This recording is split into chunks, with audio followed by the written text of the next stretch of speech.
entire chapter tack. Every time after I finish a book, I have such a struggle choosing what I'm going to read next, and here's why.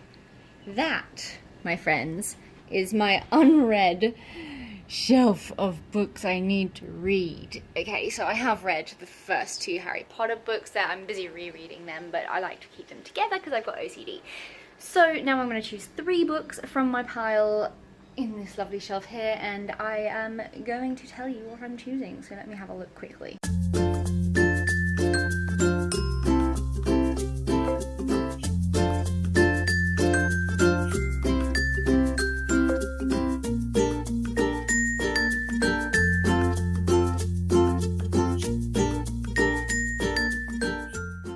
Okay, so the first book I chose is The Winters by Lisa Gabriele, and this book it's kind of like from what I gather, it's like a retelling of Rebecca by Daphne du Maurier. This woman is, she's had this whirlwind romance with this dude, but when she moves in with him, she is haunted by his ex-wife's presence in the house, Rebecca. So it's spelt differently. This one is with a K, but it sounds very similar, and I'm interested to know where it goes. So as she starts this relationship and moves in and stuff, she gets more and more deeper into the family secrets and history and all that stuff. So I'm quite excited about this because I have been trying to read Rebecca by Daphne du Maurier for so long, and I just can't get into it. I've got it on Audible, and I don't know if maybe some people have said maybe I should try and read it physically and not do the audiobook, but I don't know. Let's see how I go with this one then. The second book I chose is The Lost Girls by Jennifer Spence. The synopsis doesn't really give much away about this book, but it does say, what if you could change one thing from your past? So there's obviously some kind of secret or a regret or something that's happened, and as far as I know, this woman she's trying to uncover a secret or a mystery of someone that disappeared 50 years ago, and she learns about her family's dark secrets and stuff. So it sounds very mysterious, and I'm excited. The next book I think has the most gorgeous cover, and it is Kirsten Alexander's Half Moon Lake. So in this book, in 1913, this little 4-year-old boy walks into the woods and he never returns. His parents are apparently super wealthy and they're on the hunt for him, looking really hard, but he's not discovered for a long time. But when he is discovered, he's with this tramp. This tramp goes to trial, but there's also these questions as to whether this is really their son, which sounds very confusing, really, wouldn't you see that it's their son? So that's quite mysterious, and I'm interested to figure out why they don't think it's their son, if it's just a personality change or if he looks different. I don't know. Also, I've heard that there's, I think, 2 mothers that are trying to claim this little boy too, which is interesting. So both of them think that he's their son. So that's weird. Sounds pretty complicated, and I'm excited. So I'm going to start with the first chapter of The Winters by Lisa Gabriele, and I'll let you know what I think as soon as I finished the first chapter.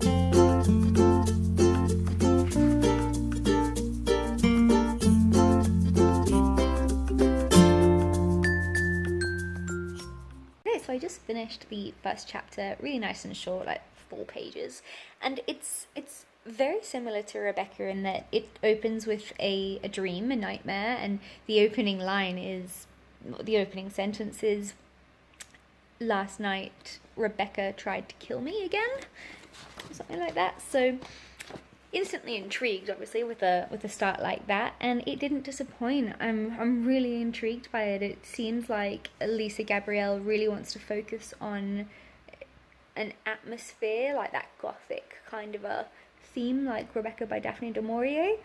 And yeah, so it's kind of how in just the 4 pages you can see that she's got this fear of Rebecca, and there was a bit of an obsession with her at one stage. She was trying to mimic her kind of postures and expressions from the pictures that she'd seen of her fiance's ex-wife. So very interesting. And then she wakes up and they're apparently traveling for a year to get over something that's happened. So yeah, she's got like this sore back from traveling, and she's making some breakfast, and it sounds beautiful. It's beautifully done. The writing's really good, and I'm intrigued. So this is definitely one I'd definitely consider picking up next. But now on to The Lost Girls by Jennifer Spence.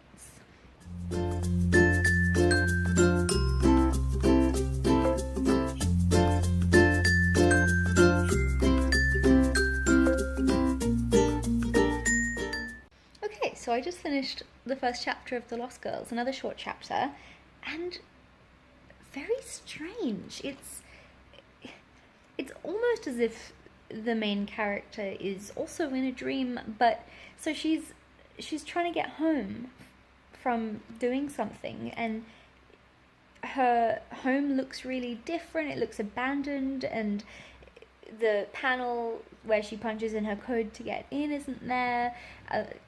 Everything just looks really different, so she's not really sure what's going on, and it seems like she's asking herself, like, fuck, like, is she, because she's quite old, I think, does she have dementia, or what's going on? Like, is she trying to remember the past? Or it sounds very strange. And then she says no, she knows what day it is. It's the 7th of November 2017, but then she looks at her phone and the date and the time and everything has vanished, and there's no signal on her phone either, so she's very confused. So that's quite an interesting opening. Also very good, yeah. Interesting. Alright, on to the last one. Let's see how this one goes. I was more excited about those two, I must be honest, but I am looking forward to giving it a go, so I'll get back to you in a few minutes.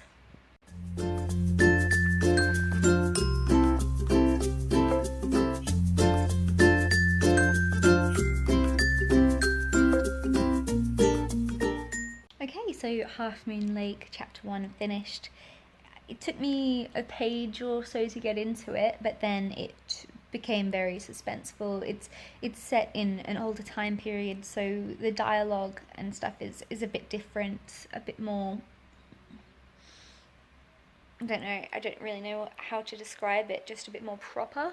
And it's these three boys that are wandering off into the forest to go and play hide and seek, and the mother's like, yeah, right, go. She doesn't really think that they should, because the 7-year-old is the oldest one, and he has to kind of shepherd everyone and make sure they're all okay. But the dad's like, just let him have some responsibility. So she's like, okay, fine. So she tries to relax, and a little bit later, 2 of the boys return, but the youngest, the 4-year-old, doesn't come with. So obviously they're all alerted, and he is now missing. So yeah, and their husband's off in the forest, and he's searching for any clue of where his son might be, including blood trails or anything. So it sounds a bit more scary compared to the other 2 novels. But out of all 3, I don't know, they all sound really good. I don't know if I'm really in the mood for this one right now. So this one, out of all of them, I don't know, there's something about time hopping that just doesn't really fascinate me that much. It does sound good, but I think maybe I'm gonna try The Winters by Lisa Gabriele.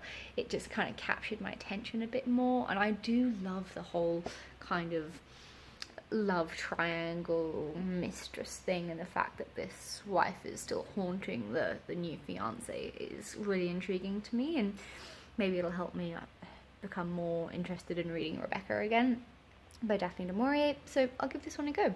Let me know out of these which ones you would pick up first. I'd love to know, and I'll talk to you guys soon. Bye!